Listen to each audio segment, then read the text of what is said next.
As noções de memória, espaço e sujeito são ideias que se fazem presente de forma essencial na produção do que chamamos de história. Para que se faça possível a compreensão do papel desses conceitos e de como eles se relacionam entre si na produção da história, é necessário o entendimento do papel da memória. A memória é entendida como uma pequena caixa, na qual depositamos nossas vivências, experiências e ações que já aconteceram, que são importantes e marcaram de alguma forma a nossa vida. Para isso, ela é muito importante, pois apenas a partir dela podemos lembrar, comemorar ou lamentar acontecimentos cheios de significados para nós. Com a ajuda da lembrança, abrimos essa caixa, a memória, trazendo o passado guardado para a nossa vivência de hoje, onde lembramos todos esses acontecimentos, seja por uma festa, uma data ou uma história. A memória ainda nos permite reconstruir esse passado que tanto guardamos, podendo ser rememorado e reconstruído de diversas formas, pelas conversas, pelas entrevistas, pela música, pela escrita de uma carta ou ainda um livro. Assim, a memória tem suas várias funções e nos ajuda muito a não deixar esse passado ir embora, e sim sempre manter esse passado com a gente, em nosso dia a dia. Nós possuímos duas diferentes memórias. São duas caixas, uma que só nos pertence e outra caixa maior, que compartilhamos com quem vive ao nosso redor e faz parte da nossa vida. Na caixa coletiva, ou seja, a memória que dividimos com as demais pessoas em nossa vida e cotidiano, possui diferentes experiências, ações e vivências, pois cada pessoa, cada ser humano, possui uma memória, uma caixa diferente, que vai sendo depositada nessa caixa coletiva, ou seja, nessa memória compartilhada. É juntando essas duas caixas, a memória só nossa e a memória compartilhada, que criamos a história e reconstruímos espaços e acontecimentos que se foram. Então, como entendemos a relação de memória, história e sujeito? Simples. O sujeito é um ser único, possuidor, como vimos antes, de sua própria memória, sua caixa individual. Esse sujeito tem em si valores, significados e experiências, e sua formação vem do cotidiano no qual ele vive. Sendo assim, o sujeito é construído primeiro pela ajuda coletiva, ou melhor, pela caixa compartilhada, a memória coletiva. Com isso, é apenas com a ajuda da memória coletiva compartilhada que o sujeito consegue produzir suas próprias memórias em sua caixa individual. E a história? A história trabalha como uma via de mão dupla. Ao mesmo tempo, os historiadores utilizam das nossas memórias individuais e das memórias compartilhadas para produzir a história. Em história, depois de pronta, nos retribui auxiliando nós, sujeitos, a produzir cada vez mais memórias individuais e coletivas. Quando se fala no rompimento da barragem da empresa mineradora Samarco, logo se pensa em Mariana, mas foi Bento Rodrigues, subdistrito que se localizava próximo à barragem, a principal área atingida. Dessa forma, uma vez que se perdeu o espaço físico do subdistrito, nos resta agora recuperar na memória de quem conheceu o lugar suas características marcantes. Para isso, entrevistamos duas pessoas que tiveram contato direto com Bento. Primeiro, Eduardo Campos, professor e artista plástico que escreveu um livro sobre a região, intitulado Uma Visão sobre Bento Rodrigues, Histórias, Memórias e Causos, e o maestro Daltro, da Sociedade Musical São Sebastião. Olha, a memória marcante para mim, Bento Rodrigues, né, como assim, vou olhar pelo lado assim profissional, né, como eu sou artista plástico, sou restaurador, então um momento marcante assim, e inclusive que eu mais senti assim, lógico pelas perdas das vidas, né, das pessoas da tragédia, mas foi sobre o trabalho que eu fiz de restauração na igreja de Bento Rodrigues, do acervo das imagens. Logo quando eu comecei a conviver em Bento Rodrigues e fui tomando mais intimidade com as pessoas lá, principalmente o senhor Filomeno, e que eles foram conhecendo o meu trabalho, vendo o tipo de trabalho que eu fazia, foi a restauração do acervo de imagens do século XVIII que se perderam, né? A parte histórica, né? A própria capela de São Bento, Olha, como eu estava te falando, o Bento, né, para mim, que convivi, significa para mim 21 anos da minha vida. Eu conheci o Bento lá, igual eu falei, lá meio que abandonado, né? Porque o Bento era um lugar esquecido, que ninguém conhecia o Bento antes da tragédia, só as pessoas que conviviam lá, as pessoas da comunidade, as pessoas que tinham uma convivência com o lugar.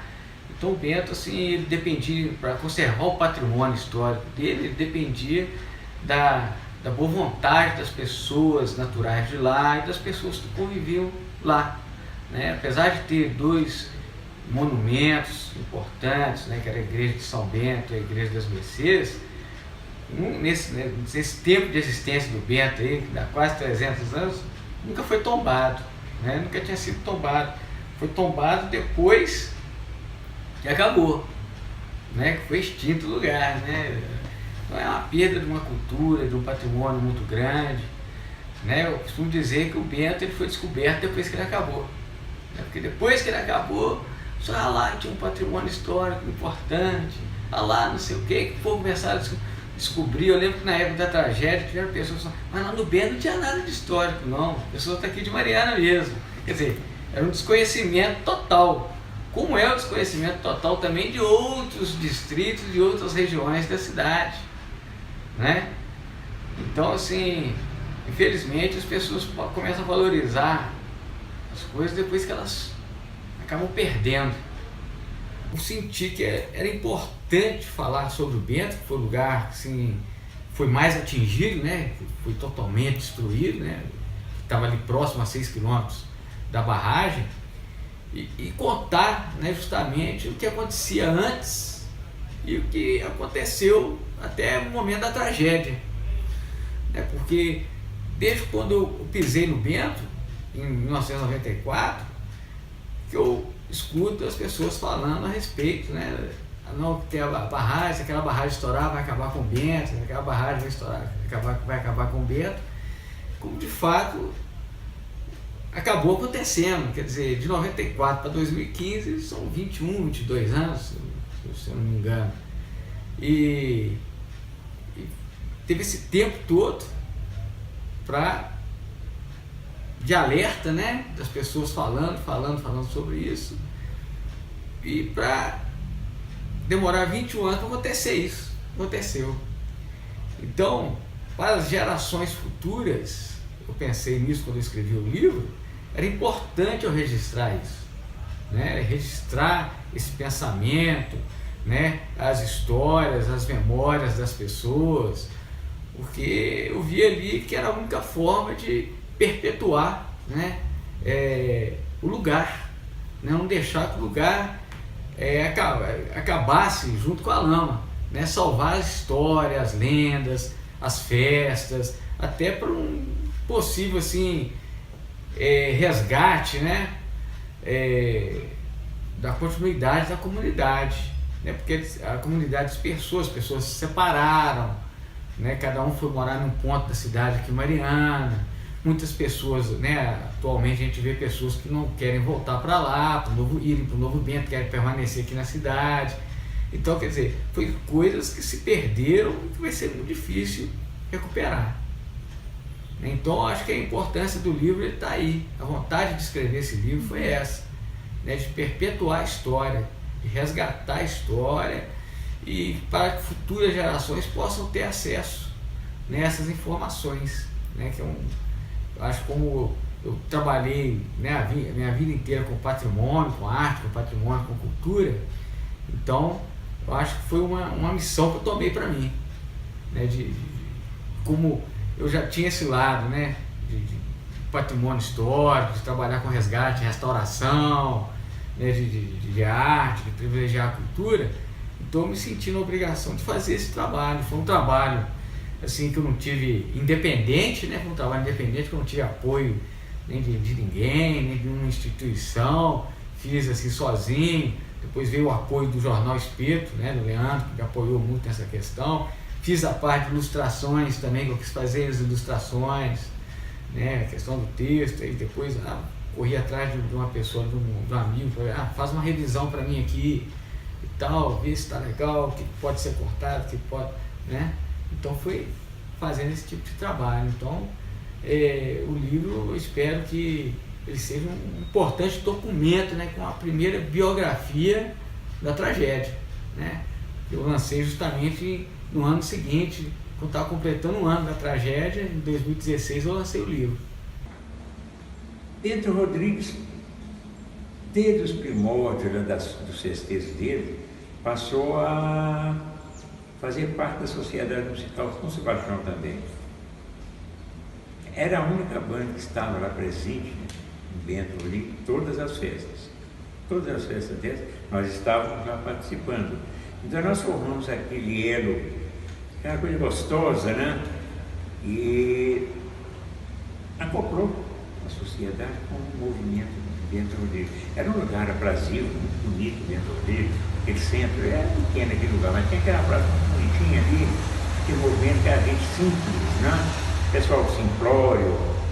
E a banda ia chegando, era aquela vez, eles abraçavam mesmo, abraçavam a gente, e aqui formou uma cadeia maravilhosa.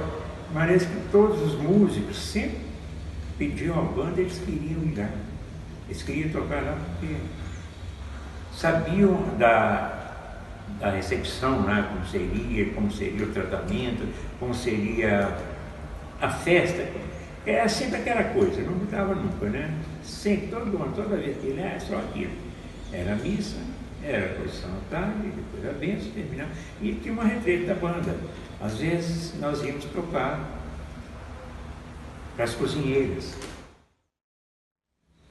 Fica em nossa memória a recepção que tínhamos, né? Quando chegávamos a Bento Rodrigues, os fogos, o foguetório medonho lá, o povo recebendo a gente com aquele carinho, com entusiasmo, né? Com a perspectiva das festividades, esperando que a banda fizesse aquilo que eles queriam, né? Engrandecesse a beleza da festa deles, tá? Desse valor à festa deles, né?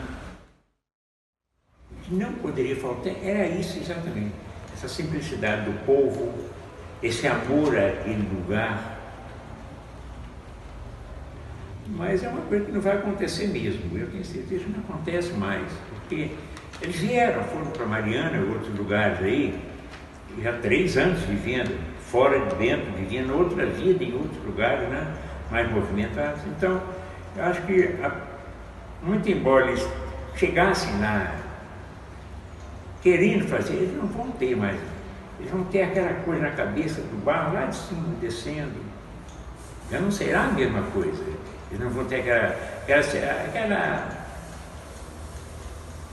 orientação básica deles, de família. Não vai ter mais isso, não vai acontecer isso mais não. Eles vão estar sempre receosos, eles vão estar sempre procurando alguma coisa que não está ali. E não estará nunca mais, não vai mais estar. Um exemplo prático de como a memória pode auxiliar na reconstrução de um lugar que não existe mais fisicamente da maneira que era em seu passado é o caso de Bento Rodrigues, que antes do desastre da Samarco foi um espaço que permitiu muitas experiências, ações e vivências carregadas de significado. Agora, após 3 anos de perda ambiental, social e de patrimônio, podemos tentar reconstruí-lo com o uso da memória tanto individual quanto compartilhada de antigos moradores e de pessoas que o frequentavam. Para atingir esse objetivo, as entrevistas foram realizadas de forma a evidenciar que o espaço ainda existe na memória das pessoas, de forma emocional, mas ainda existe de alguma forma.